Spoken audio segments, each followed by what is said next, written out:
मैं जॉब करता हूँ और यहीं पे कनॉट प्लेस में जॉब करता हूँ। हाँ, आपका क्वेश्चन क्या है? अरे ये जो गए थे ना विपक्षी एकता के लिए मोदी जी के खिलाफ, वहाँ पे केजरीवाल जी और कांग्रेस बात ही नहीं बन पाई। अब दोनों का रास्ता लग रहा है अलग अलग है। अब केजरीवाल विपक्षी के साथ दोनों बातें अलग हैं। एक तो ये है कि हर पार्टी की पॉलिटिकल कन्वीनियंस और उनका जो एक अपॉर्चुनिज्म है कि ये इनको सूट करती है, वो सूट नहीं करती है, उस वजह से वो गठबंधन में आएंगे या नहीं आएंगे। जो आप बात ऑर्डिनेंस की कर रहे हैं, अध्यादेश में कांग्रेस को साथ देना चाहिए, इसलिए नहीं कि एक केजरीवाल एक बड़ा नेता है या आम आदमी पार्टी एक जीती हुई पार्टी है, बल्कि इस वजह से कि कॉन्स्टिट्यूशनल प्रिंसिपल्स की अगर आप बात करें कि सुप्रीम कोर्ट का ऑर्डर है, मतलब यूनानिमस ऑर्डर, आई थिंक 5 जजों की बेंच थी, उन्होंने बोला कि जो चुनी हुई सरकार है उसके पास पूरा अधिकार होना चाहिए और एलजी के पास नहीं होना चाहिए। वो कॉन्स्टिट्यूशनल प्रिंसिपल्स के हिसाब से वो एक सही चीज है। अब केजरीवाल उसमें बेनिफिशियरी है या बीजेपी बेनिफिशियरी है या कांग्रेस बेनिफिशियरी है, हर पार्टी मतलब जब वो एक मेंबर ऑफ पार्लियामेंट एक ओथ लेता है वो कॉन्स्टिट्यूशन की शपथ लेता है। तो मेरे हिसाब से मतलब regardless of my political affiliation, regardless of my inclination towards any party, मेरा ओपिनियन कोई इंक्लिनेशन है हर इंसान का होता है, पर उसको जाहिर किए बिना मैं एक मतलब एक अनबायस्ड और बहुत ही एक ठीक ओपिनियन मेरे हिसाब से जो कॉन्स्टिट्यूशन के हिसाब से सही है कि एक चुनी हुई सरकार के जो चीफ मिनिस्टर है उसके पास जो सर्विसेज का जो चार्ज है, सिविल सर्वेंट्स को जो कंट्रोल करने की जो अथॉरिटी जो हर स्टेट में हर चीफ मिनिस्टर के पास होती है, वो केजरीवाल के पास क्यों ना हो। उस चीज का ऑर्डर सुप्रीम कोर्ट ने दे दिया यूनानिमस। उसके बाद अध्यादेश ला करके उस वर्डिक्ट को अगर आप नेगेट कर रहे हो तो मेरे हिसाब से उस चीज में हर पार्टी को साथ आना चाहिए, ना सिर्फ इसलिए कि उसमें कौन बेनिफिशियरी होगा, आपकी पॉलिटिकल दाल गलेगी या नहीं गलेगी, बल्कि ये चीज सही है। अच्छा, ये जब तक अध्यादेश पर वोटिंग ना हो जाए तब तक ये कैसे मान लिया जाए कि कांग्रेस उसमें केजरीवाल के साथ है, मोदी का विरोध उसने किया या नहीं किया, या मोदी सरकार, जब तक वोटिंग नहीं होती तब तक ये फैसला लेना।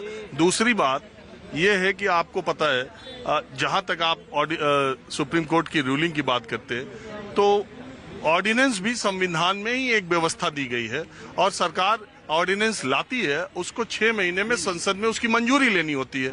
मैं ये कहता हूं कि अगर सुप्रीम कोर्ट ने फैसला वो दिया है, ठीक है, हमारे संविधान के इंटरप्रिटेशन का पूरा अधिकार सुप्रीम कोर्ट को है, लेकिन अध्यादेश की भी व्यवस्था हमारे संविधान में ही की गई है। वो बिल्कुल सही बात है, अध्यादेश की व्यवस्था है, लेकिन अध्यादेश का जो कंटेंट है उसमें आप ये देखें कि एक कोर्ट के वर्डिक्ट को जो कि कॉन्स्टिट्यूशनल प्रिंसिपल्स को अपहोल्ड कर रहा है उसको नेगेट करके एक ऐसी चीज। इसमें दूसरी बात कहता हूँ, मैं ये नहीं कह रहा कि अध्यादेश लाना गलत है या ऑर्डिनेंस लाना गलत है, मैं कह रहा हूँ ऑर्डिनेंस ला करके आप एक कॉन्स्टिट्यूशनल प्रिंसिपल्स को डिफीट कर रहे हो, और वो ये है कि चीफ मिनिस्टर के पास पावर होनी चाहिए, ना कि एक अनइलेक्टेड कॉन्स्टिट्यूशनल अथॉरिटी जो कि एलजी या गवर्नर। मेरा ये मानना है कि जिस प्रदेश की जनता ने किसी आदमी को 2-2 बार 90% मत दिया, सीटें दी, अगर वो अपने मन से ब्यूरोक्रेसी में ट्रांसफर नहीं कर सकता है तो वो अपना काम कैसे कर सकता है? ये बहुत साधारण सी बात है। ये इसमें केजरीवाल का पक्ष या उनकी पार्टी का पक्ष मजबूत है,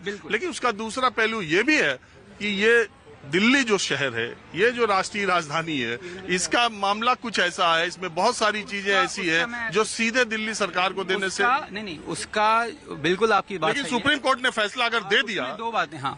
हाँ सॉरी, बात पहले पूरी मैंने कह दिया, सुप्रीम कोर्ट ने अगर फैसला दे दिया तो इतनी जल्दी अध्यादेश, अगर क्या यही बीजेपी की सरकार रहती तो ये सरकार लाती तो बहुत हद तक जो आम आदमी पार्टी और बीजेपी की रस्साकशी है ये उसका भी परिणाम है। बहरहाल मुझे ये बताइए कि ये जो विपक्षी एकता से केजरीवाल का अलग निकलना विपक्षी एकता के लिए 2 राज्यों में, या इसका कोई असर राष्ट्रीय स्तर पर नहीं पड़ेगा, और 2024 के चुनाव को आप कैसे देखते हैं?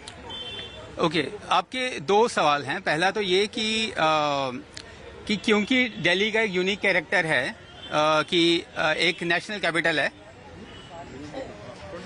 हाँ, कि आपने 2 बातें बोली। पहले तो दिल्ली का यूनिक कैरेक्टर है इसलिए उनका इंटरफेरेंस जायज़ है, पर उसमें अगर आप फॉरेन के मॉडल्स भी देखें, चाहे वो वॉशिंगटन का हो चाहे वो लंदन का हो, तो एक जो न्यू दिल्ली का जो एरिया है, ठीक है, उसमें जो है सेंट्रल गवर्नमेंट का कंट्रोल है, दिल्ली पुलिस में सेंट्रल गवर्नमेंट का कंट्रोल है, डीडीए में कंट्रोल है। पर यहाँ पे सवाल उन डिपार्टमेंट्स का नहीं है जहाँ पे मतलब लेजिटिमेटली सेंट्रल गवर्नमेंट कंट्रोल कर सकती है, करती है, और दूसरी दुनिया के देशों में भी राजधानी में होता है, वो एक अलग चीज है। पर जो एक लोकल मुद्दों की ऊपर बनी गई सरकार के जो डिपार्टमेंट्स हैं, चाहे वो पीडब्ल्यूडी हो, चाहे वो लोकल डिपार्टमेंट्स हो, उनके सिविल सर्वेंट्स को कंट्रोल करने की बात है। दिल्ली पुलिस और डीडीए की तो कोई बात ही नहीं कर रहा। अब दूसरी जो सवाल आपने पूछा कि विपक्षी एकता पे इसका क्या असर होगा, मेरे हिसाब से बहुत ज्यादा असर नहीं होगा। हाँ, इतना जरूर है कि एक साइकोलॉजिकली लोगों के मन में आएगा कि एक उनमें आपस में एकता नहीं हो रही, तो एक सोशल मीडिया जिस तरीके से मोबिलाइज कर देता है और सारा वोट एक तरफा हो जाता है, वो एक अलग चीज है। पर अनफॉर्चुनेटली केजरीवाल का सेंटर में बहुत ज्यादा डोमिनेंस नहीं है, डिस्पाइट द फैक्ट कि उनके पास 2 स्टेट्स हैं। अब लोकसभा में मेरे ख्याल उनके पास 1 सीट है, वो भी बाई इलेक्शन में जीते। हाँ, वो भी हार गए। तो उनका मतलब नेशनल बाई इलेक्शन में जीते हैं ना। हाँ, अभी जीते हैं जालंधर। नहीं, पहले तो जो भगवान मान की भगवंत मान वाली हार गए थे, फिर अभी दूसरे वाले जालंधर में जीत गए थे। पहली बात तो केजरीवाल जी का जो पक्ष है वो सीधा सीएम के से पीएम का सपना देखने लगे हैं। क्या बुराई है? नहीं, बुराई कुछ नहीं है, लेकिन उस लायक आप बनो तो सही पहले। तो ये आप तय कर, अरे भाई उनकी इच्छा है तो हम ही लोग जनता तय करेगी। नहीं तो जनता ही तो है, हम कौन है? हम ही तो तय करेंगे और कौन करेगा तय? दिल्ली की जनता ही तो देगी। नहीं, जनता, दिल्ली की जनता ने अगर उन्हें यहाँ पे लाए हैं, तो आज दिल्ली में क्राइम रेट देखो ना आप क्या हो गया। क्राइम रेट उनके बदौलत है, पुलिस उनके पास है। पुलिस है नहीं है, लेकिन सीएम तो वही बने बैठे हैं ना। कुछ तो मतलब है यार, जो अच्छा करोगे वो तो तुमने कर दिया और जो बुरा करा वो दूसरे को कर दो। ये कोई बात थोड़ी ना होती है कि जी जो अच्छा करा तो मैं कर रही हूँ जी, मेरे हाथ में। पुलिस ने पंजाब में तो पुलिस भी उनके हाथ में है। पंजाब में इतना क्राइम क्यों हो रहा है? खालिस्तान के नारे लगते हैं अमृतसर गोल्डन टेम्पल में, वहाँ पे क्या वहाँ भी पुलिस नहीं है उनके हाथ में? मणिपुर में किसका? नहीं, मणिपुर में तो मोदी जी का, वो हटाना चाहिए। वहाँ भी बोलना चाहिए मोदी जी को, वहाँ भी बोलना चाहिए। लेकिन ये भी देखो ना अब अभी बोलना चाहिए ना। कब? कितने दिन से चल नहीं, रहा है? पब्लिक जहाँ भी किसी भी स्टेट कितने दिन से मणिपुर जल रहा है? नहीं, मणिपुर हो गया जी, 50 दिन से ऊपर हो जाएंगे अब जलते जलते। वहाँ पे बोलना चाहिए, कोई बोलता ही नहीं। नेता अपनी कोई सा भी नहीं लेता, चाहे वो बीजेपी का हो या आम आदमी पार्टी का हो। अच्छा हो गया तो मैंने कर दिया, बुरा हो गया तो दूसरे ने कर दिया। छोड़ो ये बात, बताओ 2024 में ये सब मिल रहे हैं, कोई असर देख रहे हो? भाई साहब, 2024 में पहली बात तो ये है, एक साल ये आएंगे ही नहीं।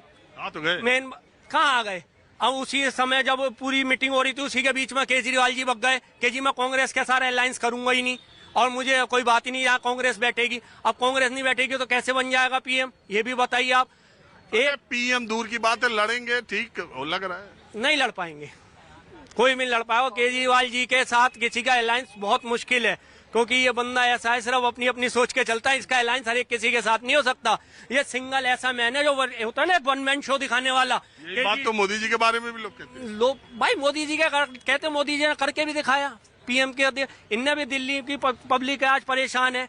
आप ये देखो ना, एक विशेष समुदाय को आप पूरा सब कुछ दे रहे हैं। आज देखो वहाँ पे काजियों की जो भी है तनख्वाह बंदी हुई है। यहाँ पंडितों के लिए क्या करा, यहाँ पे मंदिरों में, इसमें सब में दिक्कतें आ रही है, लेकिन कोई बोलता ही नहीं। अरे ये जो एमसीडी का चुनाव हुआ था, तो पंडित पुरोहित प्रकोष्ठ बनाया था बीजेपी ने पहली बार, और दिल्ली भर के मंदिर के पुजारियों का प्रकोष्ठ बनाया था वोट के लिए, और एमसीडी हार गए। तब भी ये सब देखो चुनाव के लिए